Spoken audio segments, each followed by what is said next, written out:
There we go. All right, everybody. Welcome to a new episode of the EP podcast with Jonathan. And today we have a special guest, Mr. Austin Stout. Do you know Austin is actually a Dutchman?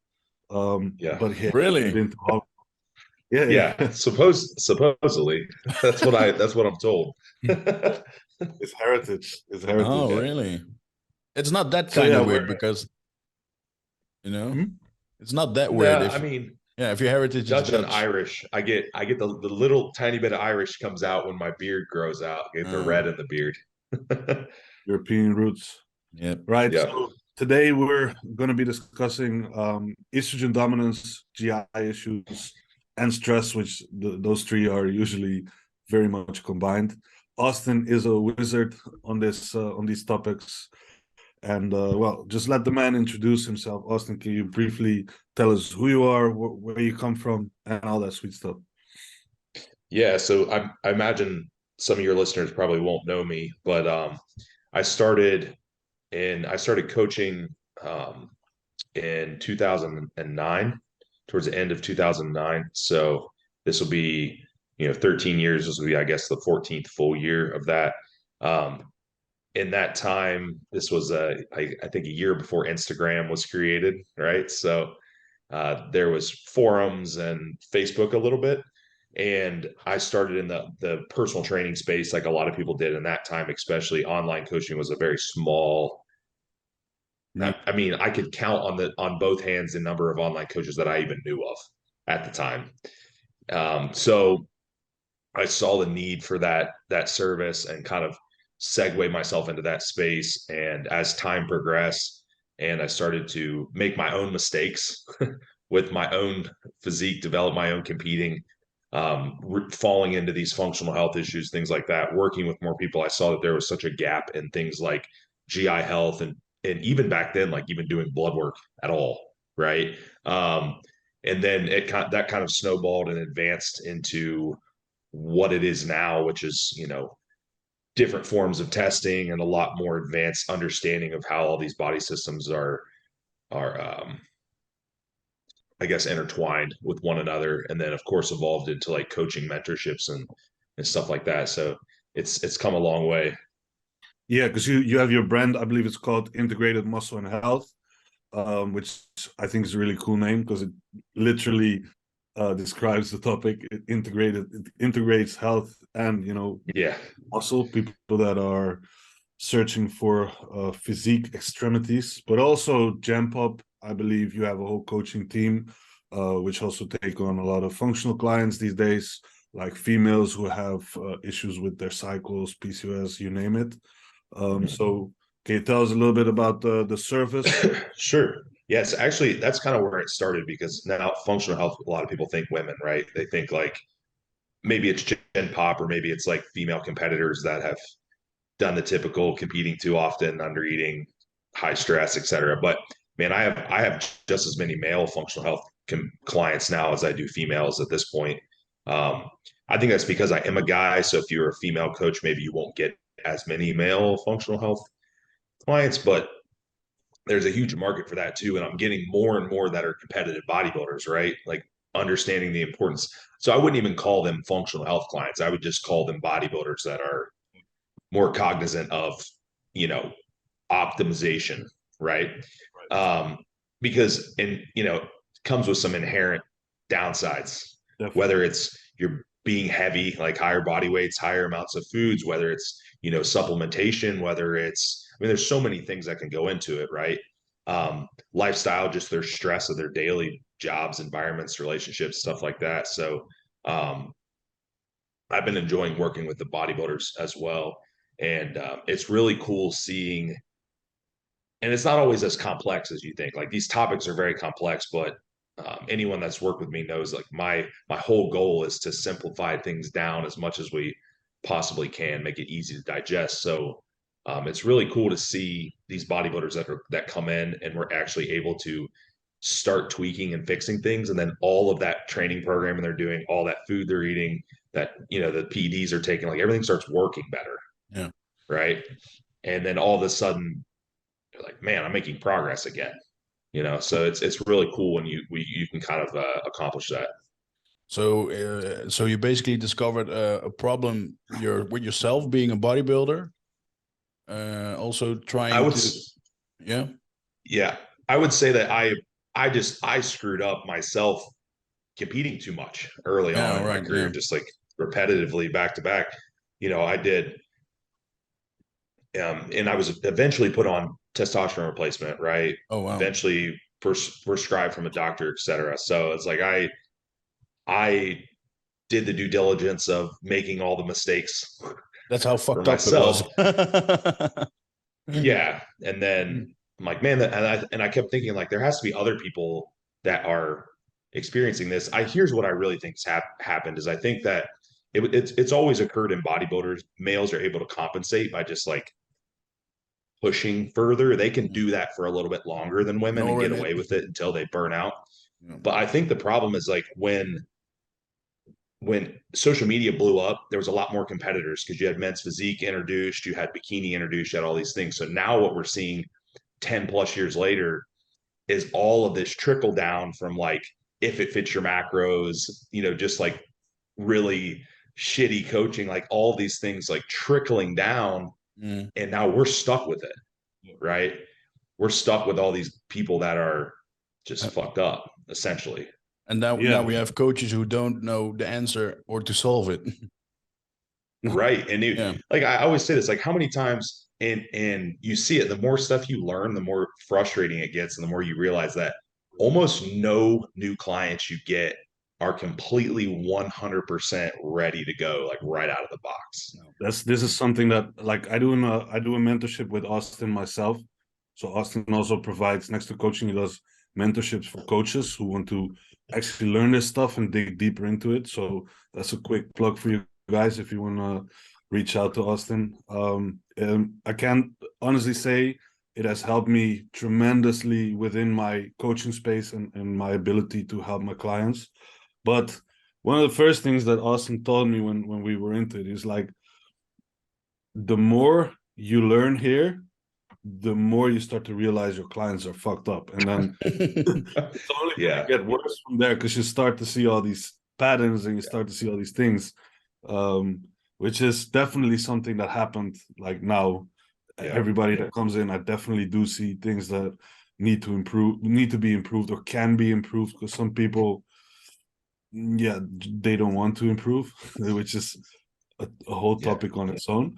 But let's dig into the topic here a little bit because obviously you work with bodybuilders, and you, especially like competitors, you also produce pro athletes. We've seen that this year, but you like to take on the side as well where you try to optimize internal health at the same time, even things such as like optimizing gut health, which will translate into you having a better package on stage and not being bloated and having a distended gut and all that stuff. But what are the most common like health issues that you see within bodybuilders?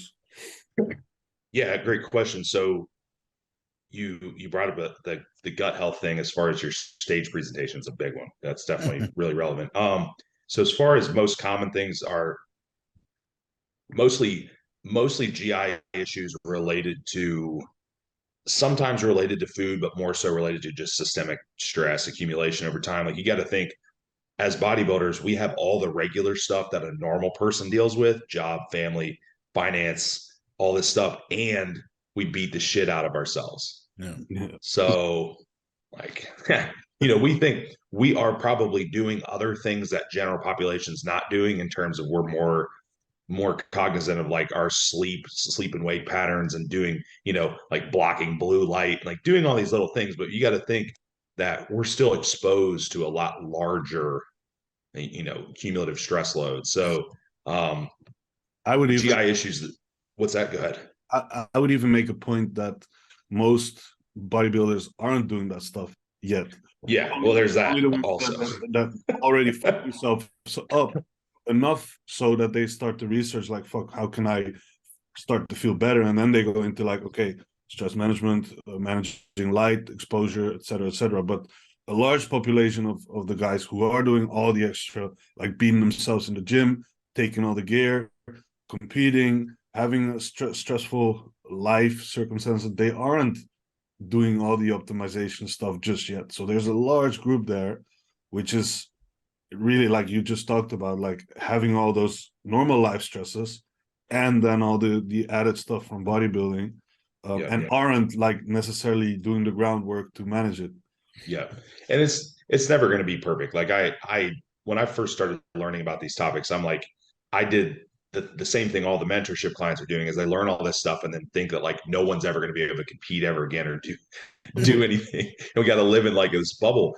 And I think over time you do learn where the trade-offs are at and you learn like where how to meet people in the middle. And you also learn that the idea of 100% optimization is kind of a pipe dream if you want to accomplish anything in your life at all. Yeah. Right. So like those are things that you have to kind of figure out where your comfort zone's at. But yeah, so that's probably the biggest component.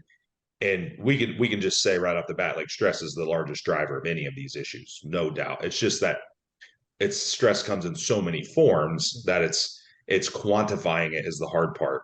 You know, it's like, is it you've taken too many drugs for too long? Is it that you've, you know, underslept for too long, you've overtrained for too long, or is it some combination of all of these things, right?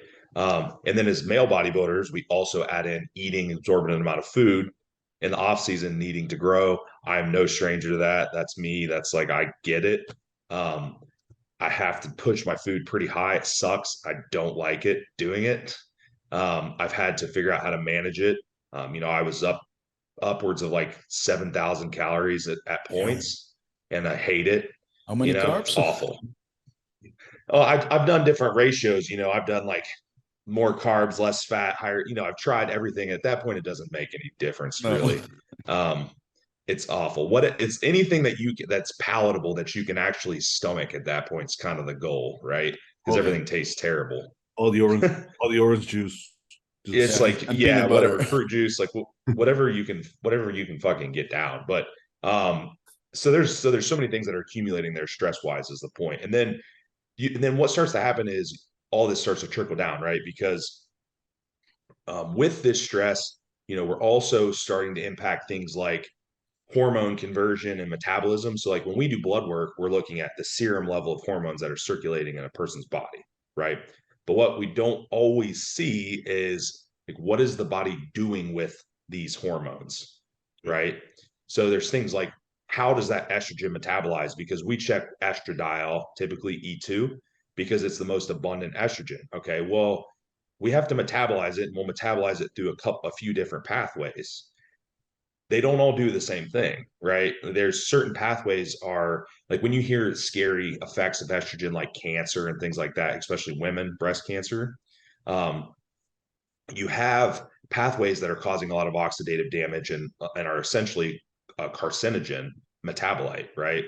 And so our gut health matters in these because our microbiome, and there's actually research on this. Anyone can just go punch into PubMed. It's called estrobolome. Instead of microbiome, it's estrobolome. And the research isn't perfect because you know, microbiome and bacteria, there's a lot that we don't know yet. But how we're metabolizing these hormones are affected by our gut and our liver primarily. And then it just continues to trickle down. I mean, next thing you know, it's trickling down into like how you feel or your performance. You know, we see a lot of as you get better at recognize this, you see a lot of other indirect factors like a lot of skin issues. You see a lot of like joint pain. You see a lot of, you know, like all of these cognitive issues, depression. I would almost every single person that's taking like an SSRI, what super common depression drug, right? Class of depression drug has a gut issue. Almost every single one of them. Why? Because most of your serotonin is produced in your gut. So, you know, like the gut isn't the source of every issue, but the fact of the matter is it's the feedback loop that we're you know disrupting, right? Hormonally gut. So yeah, hormones and gut. That's where our body, thyroid, sex hormones, Yeah, cortisol. and you would say like things start to trickle down, as in, let's say, your gut health isn't optimal. You start to metabolize estrogen in wrong ways, like that 16-hydroxy pathway, if I'm correct. It's And the 4-OH pathway is kind of our more toxic pathway, right? Yep. All right, yeah. This 2-hydroxy is the one we want. Protective pathway, yep. So, okay, that starts to happen. I would say, like, probably the liver is going to take a punch there as well, as in the elimination. And then does that necessarily also translate into like higher blood pressure and all those things that we get as bodybuilders? Yeah, for sure. So if we're talking bodybuilding population, we're also going to have the stress response through the adrenal glands, right? So cortisol, adrenaline, like all these things go up to compensate for getting, basically what this is readiness. It's like your body's trying to give you, because that's why your glucose goes up and that's why your triglycerides and stuff go up, because it's like trying to give you an energy substrate to handle whatever you're being presented with. But generally what we are being presented with is not running from like a animal or something like that. Like training is that, right? But all of the other stressors are not that. Yeah. So you're just sitting at your desk like dumping Cortisol. like yeah, you're just sitting at your desk like dumping cortisol and glucose and not doing anything with it, right? So and then also in the adrenals controls aldosterone, which controls water balance, right? And then our RAS cycle, which is essentially controlling this feedback loop between the heart and the kidneys and water retention. So yeah, you'll get water retention, blood pressure can go up, starts to stress your renal function. I mean, what happens to most body, not most, but what are the two main issues that cause I'm not talking gut issues, I'm talking cause like fatal issues or Kidney cause damage. large kidneys or cardiovascular. It's like whichever one gives out first, right? It's one of those two. Like And one of them's going to go. Both are kind of impacted by blood pressure. I'm not sure if that's a chicken or the egg thing, but blood pressure plays a role in both, like kidneys and heart, obviously. Yeah, and we're, because a lot of the time when you look at, we're checking cholesterol and things like that, but most of the, and I'm not saying all, but most of the cardiovascular events that we're seeing aren't like like calcification blockages and stuff. You know, that's still important.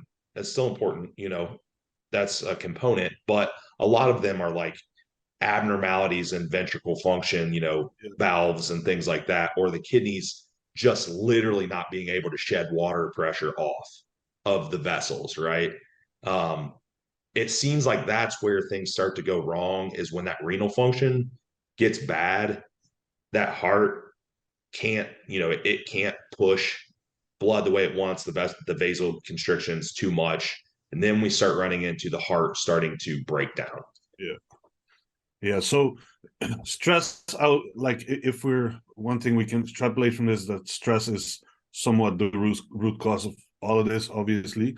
But I want to dive into stress a little bit deeper, because, you know, I always try to explain this within my coaching practice to people, such as you just said yourself. Like, we're sitting at our desk, the response from our body to a stressor is exactly the same as if we were to be chased down by a tiger. Like, internally, the body does exactly the same thing. However, we don't need that direct energy or stuff to fight or flight, right? But I feel like this is a very big factor, very huge topic, but people are very bad at like quantifying stress for themselves and like necessarily feeling how stressed they are, because I would say most of the population is pretty stressed out, but they just don't feel it anymore, or they don't really know what stress is. They feel like stress is maybe when your boss is yelling at you, or when your spouse is yelling at you, or when a family member dies or anything like that. But stress is obviously a much bigger topic. But that's the thing, right? We don't get teached on what stress is and how to recognize that's that. that's why I wanted to dive into it a little bit. Yeah, man, that is a really good topic. And I've said this, I started seeing this a long time ago, and I didn't know how to articulate it as good. I look back on like some of my old posts and stuff that I make. I'm like, man, I had this idea, but I didn't know how to quite articulate it as good as I do now. And that was just I didn't have enough repetition, right? But so the issue is a few things. Perceived, I don't know if I'm sure someone else has coined this term, but I call it perceived well-being, right? It's like your perception of how stressed you are versus how stressed you actually are could be, they could be close, but they could be way apart. And I actually did a live on this IG live the other day. You might have saw it. It was the one on I did with the clinical psychologist I did the other day. And I got a clinical psychologist on, and we talked about the topic. She's not in the fitness space, but it was cool to like reaffirm some of my thoughts with her. And the fact of the matter is, most people just lack self-awareness of what they're just like you're going to have a difficult time doing anything until you're aware of what's going on, right? So normally this is how it happens, is like once I point these things out to people, unfortunately, or people start to become start realizing this, unfortunately, a lot of people go through this phase of like being hyper vigilant with shit, and they just are like over analyzing everything and checking their blood glucose 43 times a day, and like, and they're driving stress by analyzing too much on the other end. Overanalyzing, So it's difficult, because I think a good takeaway is that an idea of like you're going to be some like Zen master all the time is bullshit. It's not going to happen. However, I think what most people can get better at is they can get better at hanging on to things a lot less.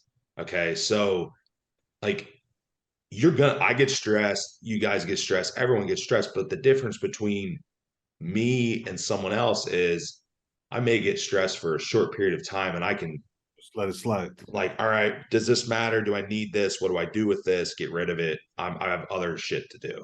Right. And that's where most people can't.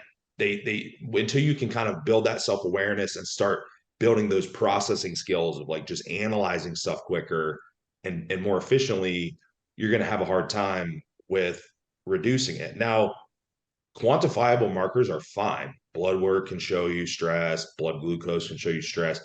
If you wear, sleep trackers like HRV and resting heart rate, like all those things. And I use some of that stuff, but I don't use it with everyone, because sometimes, again, too many tracking variables drive more stress with people.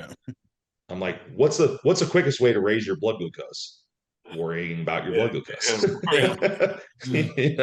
True. So one thing you said there is interesting to me, which is holding on to stuff, right? This is something I see with some of my clients and people around me, and sometimes I even get stressed from them being so stressed for a long time about a certain topic, because I'm like, just fucking let it go. Like, it happened, okay, just fucking let it go. But I think a very important thing there is, again, understanding, because a lot of people don't know how much impact stress can actually have on their physiology, right? And as soon as you know, like, you are very aware of what holding on to stress will do to your gut, will do to your like libido, your sex drive, right, will do to your training performance and recovery. And so you make it a priority for yourself to not hold on to such things, and actually it feels like you're carrying a time bomb whenever you're stressed, so you want to get rid of it. But if you don't know like what the actual physical responses and like what will happen downstream, then you don't really have a reason to let go of it, and people get stuck with their stress. So that's why I think it is even more important to like teach people what it actually entails. And so we hand out like a manual when we start onboarding people for coaching, and within that there's like a quick brief piece about like the autonomic nervous system, which then shows like, okay, like sympathetic dominance, parasympathetic, what are the like physical attributes that come with each, and that way try to like show people why it is important to manage your stress. But I still feel like even though we do that, like it doesn't really translates into people actually understanding it that much better.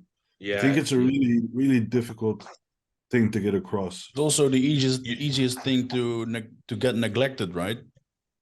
Because it's sure. just stress. Yeah, well, it's because, well, I think that's for a few reasons. I think a lot of it's because they hire you as a coach. They're hiring you to do what they perceive as coaching, which is nutrition, training, supplementation, Yeah. whatever, right? Yeah. They don't, and then what they realize, my job as a coach, or your guys' job as a coach, and you know this, is to you're probably going to put the majority of your focus on the areas that need the majority of your focus. Yeah, yeah, You yeah. know, they're like, why do you keep talking to me about my whatever, my stress? I'm like, because that's the only thing that's wrong. Like everything else, you're doing a great job. So Yeah. like, I don't, you know, so I don't really need to say anything. Um, But you get so that. that's, So, yeah. so what are the What? markers people need to look for when they don't recognize their own stress? Because for example, we Um, ask the stress management in our check-in sheets, but I also often feel like people, what you just said, Dan, people don't know how to recognize it. So, what are the symptoms or the markers to look for? so if we want and I think the most important thing here is if you're a coach, is understanding how to read the room and which ones are probably applicable to your client. So that's one, right? If you have that super hyper vigilant person, you need to tread lightly when you're prescribing too many biofeedback tracking Yeah. variables, right? Now, but quantifiable things would be blood glucose is an easy one, right? Like fasting glucose will be more indicative of a stress response probably than post meal or postprandial glucose, which is more of like a meal response, right? Granted, if you're really stressed, all of it's going to It be will all be high, fucked. Yeah. but it's all going to be fucked, right? But in theory, you're going to see a rise in glucose and cortisol and stuff in the morning to get you to awakening response. So a lot of times with people that are stressed, you'll see a discrepancy where fasting is quite a bit higher than the postprandial glucose, right? That's one thing. You can also HRV, if you like HRV, some of the issues with HRV are that it's when people are extremely like cardio adapted, they've been over exercised for a long time, or they're very down regulated, you'll actually see what looks like a pretty good HRV Yeah. on them. It's like if a marathon runner would probably have a pretty good HRV, even though their body could be completely tanked, right? Same goes for blood pressure there, I believe. Blood pressure and resting heart rate Can all can be low. be Yeah. they can be, right? So, like post prep, when you've been doing cardio the whole prep, like your resting heart rate's probably better, or in theory, it's probably lower than it is when you're peak off season and kind Yeah. of bloated and eating a bunch of food and you're out of breath, Yeah. right? It's so, you have to keep that in mind when you're looking at prescribing that stuff. And then also on the other side of that is if someone's way past this point of this adrenals being hyper functioning, you're going to crash on the other side. And now you're in like a permanent parasympathetic state where nothing stimulates you. Yeah, you have a like Right. flat cortisol curve, right? Right. So that's one. Bloodwork's another great one to use because I think why I like using LabWorks a lot of the time is that even though I probably know what's there, I can show the client. Like you see, Yeah. the thing is, the client doesn't really know all these markers, but they don't need to know all the markers. All they really need to know is very basic explanation by you, and also all the damn red marks that Yeah. are on Yeah. there, right? And See how fucked um, you are? like this is bad, like all these here, right? So sometimes people need that. They need that visual. Like you just telling them doesn't mean shit until they have something to look at, Yeah. right? The reference point. So blood work's great because I can check other things other than just cortisol. You can use cortisol, right? Cortisol is tricky because it moves up and down a lot, but you can use it. Blood glucose is obviously on labs. That's on there.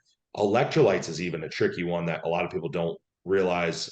We probably talked about this before. It's, looking at like higher sodium versus lower potassium ratios. What is that? Hyperadrenal function, high aldosterone, or vice versa, right? So you can look at that stuff.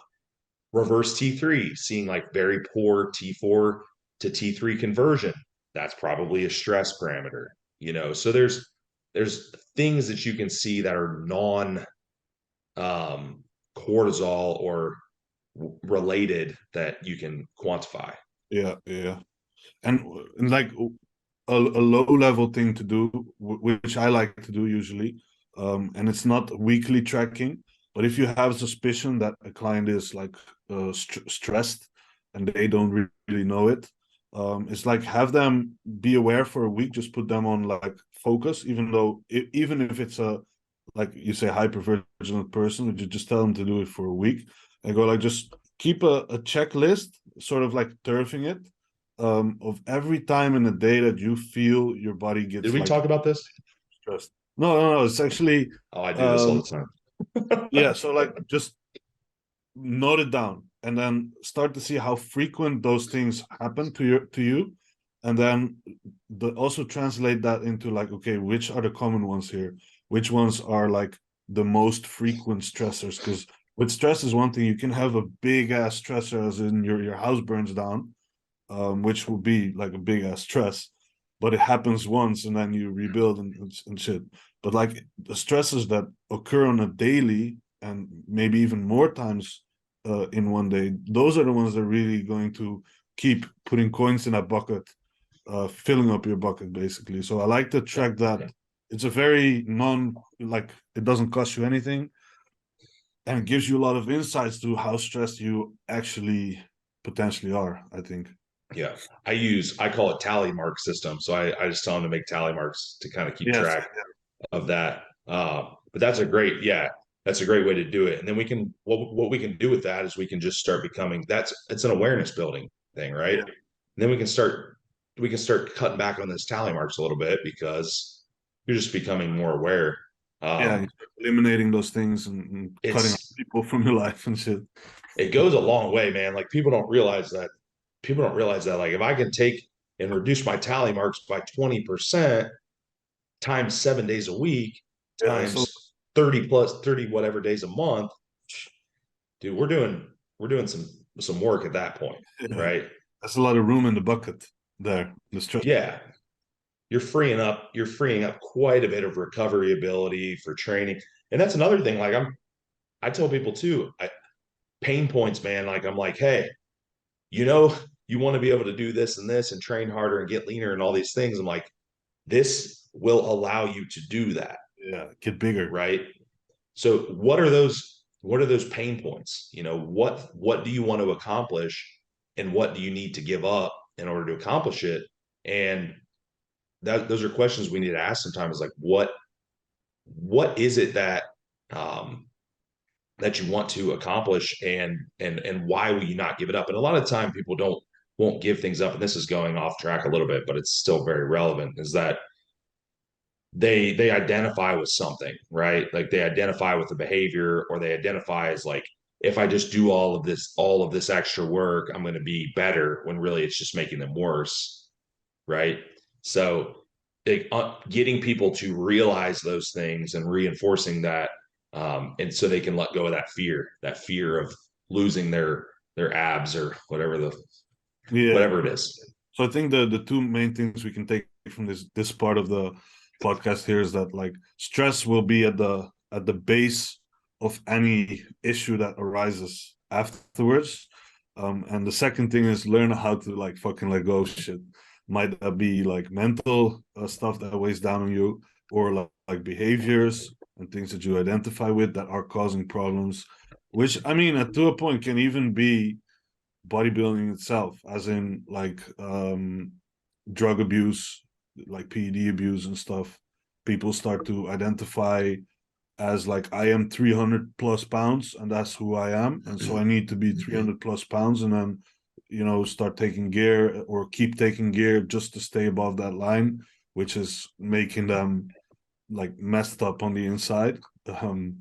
Like those things are all at the root cause of what we're going to talk about next, which is a little bit more into that like gut issues, specifics, right? So we know that high estrogen and bad gut health go hand in hand. Could you explain a little bit of the connection there? I mean, we already tapped into it just a little Yeah. bit, but So you have a couple different phases of detoxification that happen through the liver and the gut. So that will kind of determine how you're metabolizing these hormones. Estrogens specifically are really influenced by this. The second piece of that is we have something called beta glucuronidase, which is an enzyme that'll recirculate estrogen, right? So a lot of time when we see high estrogen issues, estrogen dominance in females, or like abnormally high estrogen issues in males, a lot of men will peg it as aromatization. I just aromatize way more, which could be the case because there's a lot of factors like how much body fat you have and genetics, and there's a lot of things that impact aromatization. But sometimes it's just the fact that you're just not getting rid of it. yeah, Like you're not making too much of it. You're not converting too much of it. You're just not getting rid of what you have, right? So that's where that beta glucuronidase comes in, or whatever B glucuronidase, B dash is what you'll see it abbreviated as, comes into play in controlling that estrogen issue. So let's talk about what are the baseline gut issues, like, because at least people have some takeaway on that too, because that's obviously it's a huge topic, but there are some real basic things that you can take away. And I'm not talking, if you control the stress, I mean, you're 80% of the way there, yeah. right? You're 80% of the way there. The second thing is bodybuilding. It's normally not strictly a food issue. If you were someone off the street that was eating fast food 3 times a day, that's a real easy gut fix. Just like change your diet, you know. But that's not bodybuilders. I think the food issues within bodybuilding sometimes, yeah, some people do get real sloppy in the off season, and some people eat like the same 3 foods forever. So they have no. It's okay to eat the same foods, but if you have some diversity in your diet, even if I'm having somebody eat similar foods, there's variety within the diet. Like every meal is not the same. Um, we need microbiome diversity to perform the functions that we want. So diversity in the diet, like eating fruits and vegetables as a bodybuilder, stuff like that, eating different protein sources is a good thing to do, like not just eating chicken all the time, or like not just eating steak 4 times a day, whatever. So utilize some different food sources. That's all. That's easy. This is like baseline stuff. Next thing we start to see is when these issues are chronic, it starts breaking down. Not only is it disrupting the flora, but it's breaking down this mucosal layer in the gut, right? So now, or in the GI tract, I should say, because a lot of this is happening in the intestinal tract too, like lower where a lot of the bacteria is. So when this mucus breaks down, what happens? Well, now we start getting susceptible to that gut barrier in the opening and closing, or permeability, is where that leaky gut term comes in. Yeah, it's not a scientific term, so anyone that wants to yell at me for that, that's fine. I don't give a shit. Scientific But term is gut permeability, right? yes, hyperpermeability. Yeah. There you go. So what those junctures that are allowing things to come through are basically getting stuck open, right? And so now stuff's leaking through. Now what happens is this inflammation, because it's like inflammation is a lot of what this is, for lack of better terms, is becoming systemic. Yeah. Right? Like it's not just like localized in the gut, it's becoming systemic. So now you're dealing with, now there's where those other residual issues start coming in: the joint pain, the skin issues, the extreme brain fog, the neurological issues, depression, anxiety, like all this other stuff, because your brain also has a blood-brain barrier that can be permeable, right? Now shit's getting into your brain, and that sounds like super scary, but essentially all these permeable layers are being penetrated because they're so inflamed and they're stuck open. Yeah. Yeah. So Which I believe, coming back to stress, being stressed can also cause those like tight junctions, I believe is what they're called, to like be more open. Also, Correct. because when you're stressed, usually there's not a lot of blood going to your digestive system because it's not really what the body is wanting to do when stress is high. And so people eat in a stressed state. I believe this is a big one, especially also with bodybuilders, and especially with bodybuilders who aren't like working from home, but actually, work on a schedule, and they have like 15-minute windows to eat. And then they're like coming from work, they're all like hyper and stressed, and then they like chuck down a bowl of chicken and rice, barely chew it, and then just chuck it down, which, like small chances that it's getting digested properly. Right. And this is where as a coach, or if you're not working with a coach, like learning about plan setup, like meal frequency, things like that. Like I don't live and die by any meal frequency. I don't live and die by any foods, because again, like there are schedule parameters that make sense. I think a lot of people fall within a certain range probably, but it's not like everyone needs 8 meals a day or everyone needs 3 meals a day. But you could definitely say that it makes more sense to use a lower meal frequency with this person versus this person based on their schedule and things of that nature. So don't be closed-minded in the sense that like those things make a difference with digestion. I mean, gastric emptying is only happening so fast. If you're eating 7 meals a day, it's overlapping. Like there's no way around it. You are not digesting everything fully from meal to meal. Yeah. It's not happening. No. It's because our motility doesn't even work that fast. And just because you feel hungry, it doesn't mean everything's like fully baseline yet. So keep those things in mind. So much And to yeah, into here. Like, guys, we only have an hour, so we're definitely gonna have to reinvite Austin here, because there's like so much things that I want to like look into, go deeper into. But we also had a lot of questions from the listeners. So before Austin has to go, let's try and go over some of those. So Jonathan, you want to throw one out there? Yeah, let's see. I got one from a female. Let's see. Bit hormone related. How to get stage ready on birth control. Which week will be the best? okay.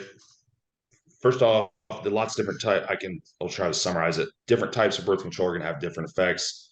Usually, the pill forms are some kind of combination of like estrogen and progestin together. They're normally lower dose. Most of the newer generation ones are. Most of the IUDs are like progestin based. Normally,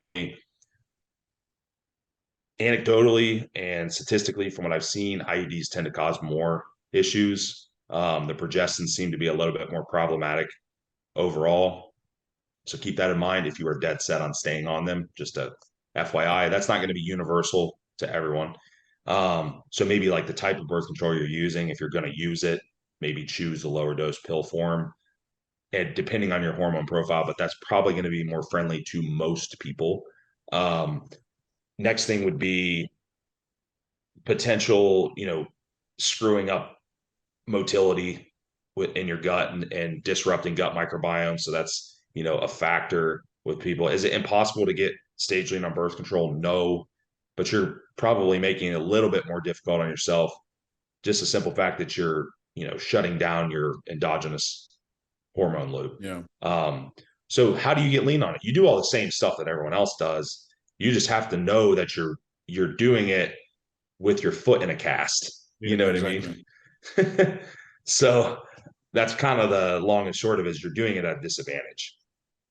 Okay, I cool. I always ask if it's possible to get off it, because in the long run Yeah. it won't help you, right? Yeah. Was that someone asked that? No. No. Okay. I have one here, which we've covered a lot. What can cause acid or burning feeling in the stomach? So this is in the stomach, not in the actual pipeline online on low calories and how to fix this. You could have a couple things. I mean, just because it's in the stomach, it can still be a GERD issue in the sense that that flap's just not it's not getting up to your throat because that flap's not coming open, Yeah. right? So in order for reflux to happen, you got to have a couple components. The acid is just the burning part, but it's really the intra-abdominal pressure that's like blowing that flap open that's causing that. So generally what happens is if you were to take this person having that issue on low calories, I would venture to say if they start going into higher calories and really exacerbating that gut microbiome, that pressure is going to build. I would bet that that's going to turn into reflux eventually, right? Like you're in the early stages. Like the only thing that's really saving you at this point is the fact that your acid requirements are pretty low because you're not eating that much. So now the other thing that could cause burning in the stomach would be if you had too much acid, which is pretty uncommon, especially on low calories, or like H. pylori infection potentially. So this is interesting one because this is a guy that I actually coach, and he came in with stomach or like GERD issues coming up to the throat. And so we did the whole thing with betaine, HCl, we did the glutamine, the pepsin, cleaned up his diet, lowered FODMAPs, no bloating anymore and stuff. But he still, from time to time, experiences this. Now I know, like this guy, we're not gonna call names, but I know he is like we just talked about it, like super stressed, has like 5 different jobs, like crazy routine. Um, would you say that in this case, just being so high in stress, like it's basically fighting an uphill battle here in terms of like getting that? Yeah. I had that discussion with someone this week. He is pretty good until and then when things get crazy with life, because he's again just stress, his stress is a little different, but same idea. Really, the flare-ups come around that point in time. Now, for your guy, it's going to be hard to pinpoint because his schedule's probably crazy all the time. Yeah. Right. So you're this is a case where it's like best case scenario, you're doing the best you can with what you have type of thing. And he's going to be slowing motility since he's in that sympathetic state all the time. So stuff's just kind of like sitting in there. Yeah, exactly. Right. So that's where you run into issues. Like if it's on low calories and they're still burning in the stomach, though it's not coming up because that valve is not opening up just yet, you would say it's probably still a low stomach. Most likely. Yeah. Most likely. So you're going to want to be cognizant of that when you start raising calories, because you're going to probably want to support acid during that time. So it's like some people, for example, will use things like betaine when they're in the off season, but we don't use them in prep, right? Or when food's way lower, just because they just don't they don't need it. Eating less, even like changing ratios of like protein and stuff in the diet, doing like a minimum protein where you're just kind of getting by with just enough protein for their lean body mass, and then using more carbs and fats. So again, acid requirements are lower. Stuff like that can help. Yeah. Okay. And obviously aiding in protein digestion, so possibly doing some digestive enzymes there. Yep, for sure. Would you say it can also be histamine related? Yeah. So tolerance. Yeah, potentially. I mean, it's for those that aren't familiar, histamine intolerance can cause a lot of symptoms, but it's really going to be like think of it like an allergic reaction. Mm-hmm. Is what you're having, so that can irritate. And you have mast cells. The mast cells produce histamine, and the cells that are kind of going to be targeted by histamine, it's everywhere. Basically every cell on your body is going to have a receptor, so you can have this histamine intolerance or these histamine type symptoms from gut issues is pretty common. Like, as like we talked about, it's pretty typical thing. We'll see. There's a class coming up on that, by the way, this year. So FYI. Quick plug. Quick. Jonathan, you wanna hit him with one? So what's the best supplement to reduce stress? Yeah. Okay. Well, that's an okay question. That's like a super broad question, but Yeah. I'll give you an example of this. So first thing is when you take a supplement to reduce stress, most of them are going to be like an adaptogenic herb, or they're going to be doing something with your cortisol, something like that, right? Understand that. Don't start trying to manipulate your cortisol super heavily if you don't know where it's at, because a lot of the time what would happen is if people are taking these cortisol lowering supplements when their cortisol is already smashed, right? So my first recommendation for those people is obviously work on all the other stuff that we just talked about earlier in the podcast before you get too crazy. If you don't know, or you don't have any testing, or you're not really sure how the symptoms coincide, you could take like a general adaptogenic herb like ashwagandha, for example. Like the different forms of it. KSM 66 seems to be like the common form that for daytime use. There's also one called um oh, now it's going to blank me. It was right on the tip of my head. There's another form at nighttime. Damn it, I know what it's called too. Anyhow, that's an herb. That's an herb that's going to help you in either direction. Okay, so something like that is a good place to start. Maybe like rhodiola rosea or something like that. rhodiola is another one that's more of a general adaptogenic. Bacopa is one that's kind of more of a neurochemical balance, like your dopamine, your serotonin, help with that. So just I'd say do those things. The only things that I'd stay away from stuff that's going to be directly affecting like your dopamine or serotonin or anything like that if you don't know, because you could potentially make it worse. And another good rule of thumb is just introduce one thing at a time for a few days, see how you feel, take it out if it doesn't work. Yeah. You know, so it's always a good policy. Hidden gems for estrogen control, for managing estrogen. Get your gut health fixed. Yeah, well, there you go. If, like, the better your gut health is, the better your stress control is. Again, we're not looking for perfection. We're looking to get as close as we can to perfection, you know, and your estrogen control is going to be a lot better. I have people throw a lot of different supplements at it, but in reality, the only other thing that's probably going to have a big impact is probably your liver. So supporting your liver is going to be helpful. Taking like NAC to raise glutathione levels is helpful.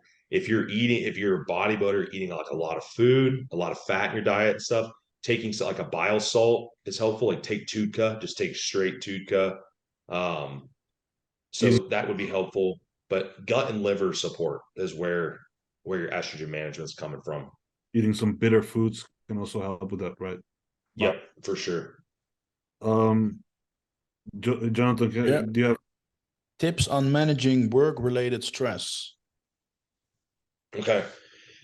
Well, depending on first is that awareness thing, you know, if you need to take inventory of what's there, right? First thing you can do is start getting rid of the easiest thing. So when I'm looking at a new client, and any coach looking at a new client, we don't want to disregard things, but we also don't want to focus too heavily on stuff we can't control right now, right? So we talk about that stress bucket and like which things can I pull out of that bucket easiest? Is it adjusting their training, improving their sleep? Like what is it, right?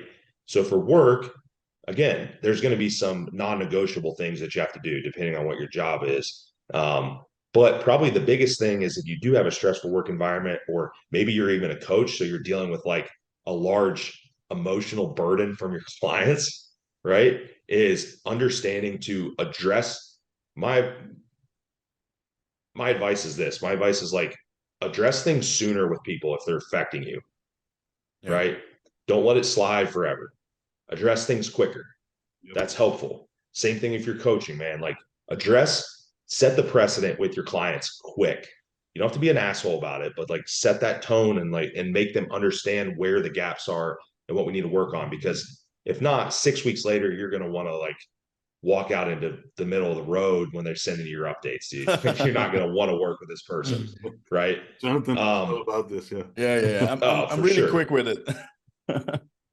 Second thing would be Second thing would be that what we talked about earlier, and this is the big one, is like learning to process and let go quicker. Yeah. And that's going to impact how things affect you, because you see it all the time. Like, have you ever, maybe growing up, you saw someone that had a really shitty situation in their life or environment or a lot of stuff against them, and but they were positive, and you're like, how does that person do it? It's perception. Their perception's just way better than yours. It's Yeah. actually You know, something I talk to people about as well. I was going to give a really simple example here. Like, you're in traffic and someone just honks at you. There's two ways you can react. You can react like, what the fuck, like, what the fuck this person want from me, and get angry. But that's the way you perceive that, like, honking. Or you can be like, okay, that the person's probably in a hurry. Just let me move aside and then go on with your day. And like, it doesn't really affect you that much. But It's how really will you do it when you're on trend? yeah, that's when you're in prep. Yeah. yeah, you have to reinforce those behaviors. It gets more automatic. It Yeah, gets more automatic the more you do it. I literally send an article to new clients, and it's called like automatic negative thoughts, like how to just recognize that, because we're all guilty of it. What's our first nature when we're presented with something we don't like is normally we think through all the negatives before we get to the positive stuff. So, that's a skill for sure. okay, Austin, can I do two more questions for you? Yeah, let's knock them out. Okay, so first one is what's the connection between high androgen levels and histamine? Is there a connection, or what's the connection? Yeah, so we know that there can be a histamine response from high androgen levels, from a couple different levels there. So one is just systemic stress from just being on androgens for too long, Yeah, or too much for too long. That number is going to be different for everyone. And of course, it's that total stress bucket. So if you're dialed in, you're doing everything right, and your life stress is low, this is not a good reason to take more shit, but you probably could take more. Like hypothetically, you have a more room to work with on that stress side, right? Um, the second is when we start screwing up that, again, like screwing up this hormone feedback loop, it does impact motility some in the gut. And so we start seeing like some of that negative trickle down with like acid reflux and digestive issues. With certain compounds are a little worse than others, but overall we see it like orals, especially. Why? Because orals affect the liver a lot more heavily, right? um, but that's where that second component is more of that trickle down into the digestive system and into the liver function portion. So first things first is like, don't take something that you don't react well to. Like, don't just try to force it. Like, there's enough options to choose from that you don't have to take XYZ compound. I think people are way too set on like doing these things. And the second thing is always, total dose is going to determine it. And if you already have digestive issues and shit going into it, you're going to be in for it. yeah. So it's a total stress load type of thing here, and the androgens are just adding more stress into it, and then the histamine response will follow if you're not clearing the bucket fast enough, basically. Yep. And then the other question, guys, we have a lot more questions. I'm sorry we can't get to all of them, but we'll get Austin on for another time, and then we'll handle those. This is a funny one, or funny, I don't know. What to do against hemorrhoids that keep coming back? Okay. Well, if you're getting hemorrhoids a lot, you're probably constipated. You're probably you probably have some constipation issues because you're having to push so hard all the time. That's the most common reason that you're going to see it. So then again, going back to a digestive issue, is that, why are you constipated? Is it, again, maybe you're just stressed out and your motility is really slow. Maybe you have a lot of dysbiosis in your gut that's causing motility to slow down. So if you're having that, don't think about what's happening. Look into the gut. That's going to fix the issue of passing your stools easier. Stools should come out without, it's not like you don't have to, sometimes you got to push a little bit, but you shouldn't have to like sit there and force stuff. Yeah. Just light pressure. Right. So that's another thing, and that's where most hemorrhoids come from. Do you see it like with heavy leg days as well? Because I get people sometimes that come to me like, yeah, I did a sick leg day, but now I have to sit on the hemorrhoids. Yeah. Well, that happens too. Plus, like just fucking getting diarrhea because you fuck your autonomic nervous system after like a super hard session. You're just like, and then your fucking bowels are weird for the rest of the Yeah. day. Dude. Yeah. All right. Well, we'll wrap it up here because Austin is a busy man. But we want to thank you for your time, Austin. Thank Appreciate you, it sir. really. I think we would definitely like to like have you on for another time if you're up for it. Absolutely. We'll get I'm some definitely more. gonna start the coaching next month. So Okay, cool. Yeah, I'll be ready. Yeah. So again, thank you. And fun fact, we're looking with Austin. We're looking into creating a seminar, an actual in-person seminar here in Holland. We don't have an exact date yet, but we're looking into like the summer, which I know if you've listened to this podcast, you probably know this guy has a ton of knowledge that you can all benefit from. So let us know in the comments or in the DMs if you're up for it, and we'll make it happen. yeah, man. Awesome. Thank you guys. I appreciate it. Thank All you right, for your man. time, and we'll keep in touch. All right, sounds great. Yes. Okay, are we gonna do this in English or I think in English because we might have some English listeners Yeah. from Now this we podcast. have to.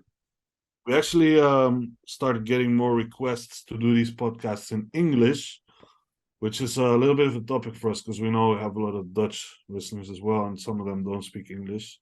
Nope. So we're gonna have to eventually. I think we're gonna have to go with English because EP isn't just limited to Holland. That's right. But yeah, Like we to wanted to evolve. yeah, we like to evolve and keep making improvements. We wanted to go into some of the other questions because there were more than we had the time for, and feel like I can answer those. Yep. Let's bring it. Let's bring it. Let's bring it. Let's see. Can you get stomach lining inflammation or other issues? I mean, other issues is a very broad thing. Mm. Using PEDs, even on TRT. Yes, you can, but on TRT, most likely the androgens, the use of the TRT dose is not going to be the issue. It is going to be other stressors, which if you just listen to this podcast, you know what like the cascade is there and what the systems are and how that inflammation occurs. But if you're on higher androgens, definitely they can contribute because that is a stressor in and of its own. And then we have some specific drugs which will be harsher on the digestive system, such as trenbolone, such as oxy. So when there's just more like systemic stress, there will be more systemic inflammation. More systemic inflammation will cause more problems within the GI lining. So that's basically how it goes. Androgens can definitely play a role there, but it is only a part, right? So you're going to have to look at the whole circle. The whole So circle. the duration of being Yeah. on a specific compound. Definitely the duration, the dose is Yeah. the depth of the dose.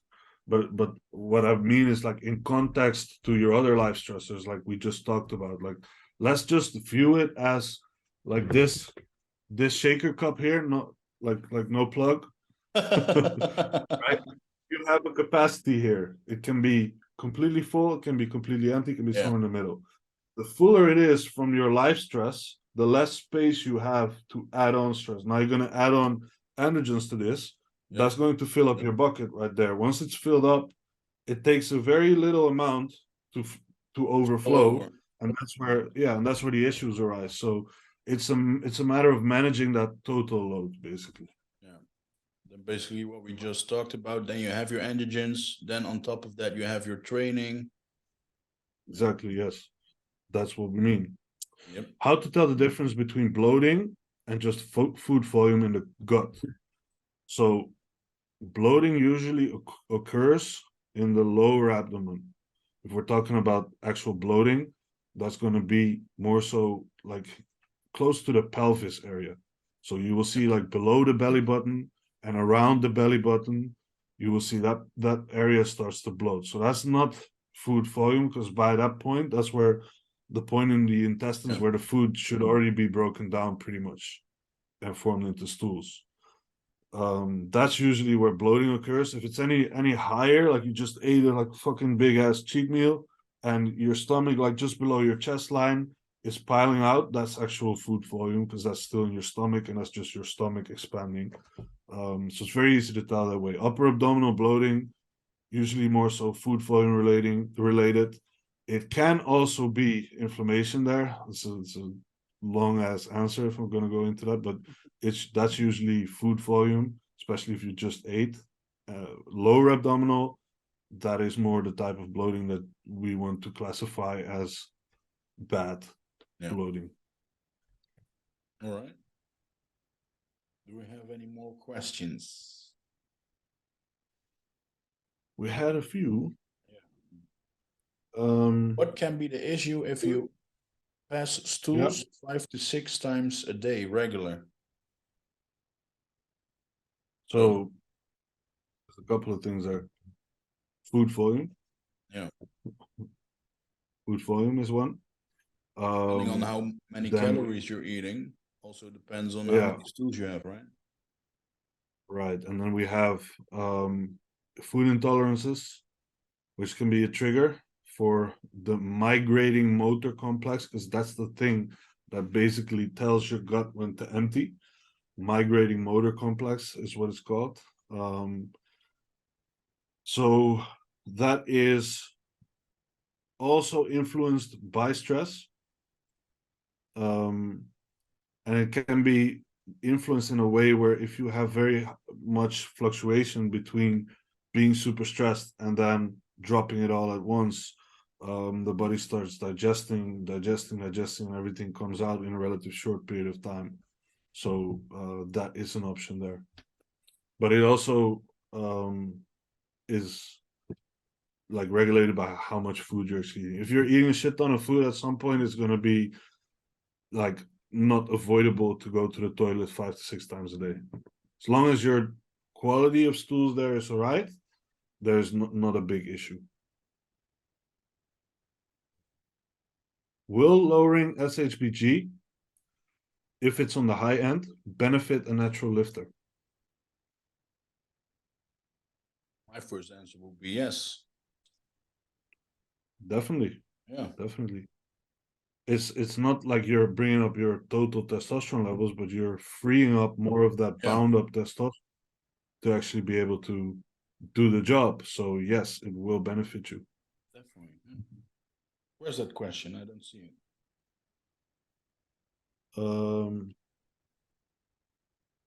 Yeah, okay, this one.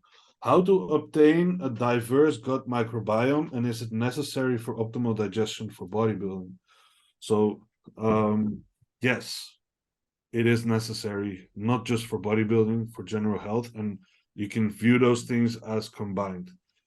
General health means better bodybuilding. So diverse microbiome, can we really influence it to the point where we're like, okay, this bacteria up, this bacteria down, etc., etc.? No, we cannot. Like we just talked about in the podcast with Austin, where he touched on like varying your foods a little bit, or not just having 5 of the same meals, but or also having more ingredients within the meals. So like, for example, instead of getting all your carbs from rice and your protein from beef and your fats from olive oil, you can do your beef, your olive oil, maybe some avocado in there as well for fats, and then just split it 50-50.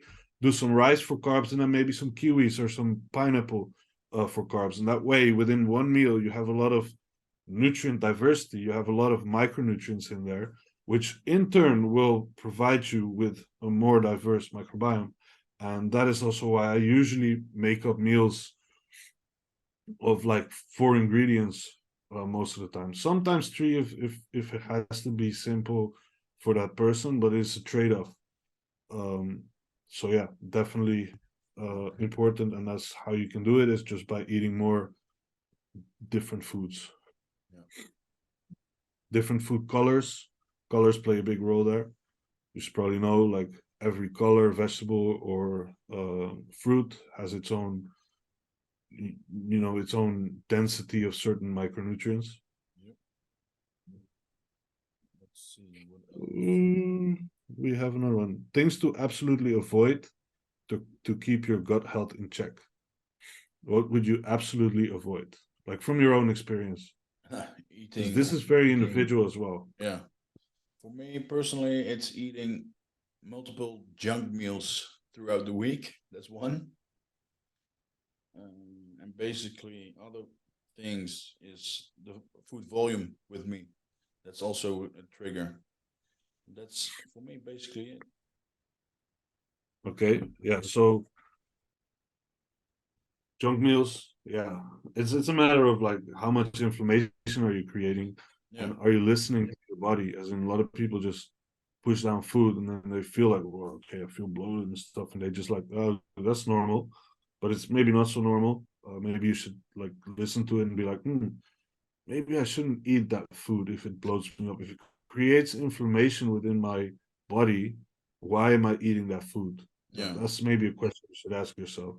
And so I would say there is not a general rule here. You can do this the standard thing like avoid gluten, avoid lactose, and make sure you have diverse foods in your nutrition plan. That's like the basic stuff. But then it's very individual because one man's food is another man's poison.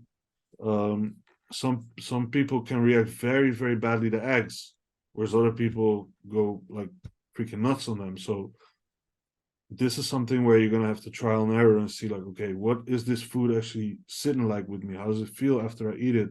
What are the symptoms? Start noting that down, and then you create a list of like foods that you digest well, foods that cause some problems, and foods that you probably shouldn't eat, even though you might like them. That's basically what I would do there. Do we have more? What's your yeah, he wanted to know Austin's opinion, so I'm gonna ask you anyway, because it wasn't really on the topic, that's why. What's your opinion on modafinil for better focus for pre-workout?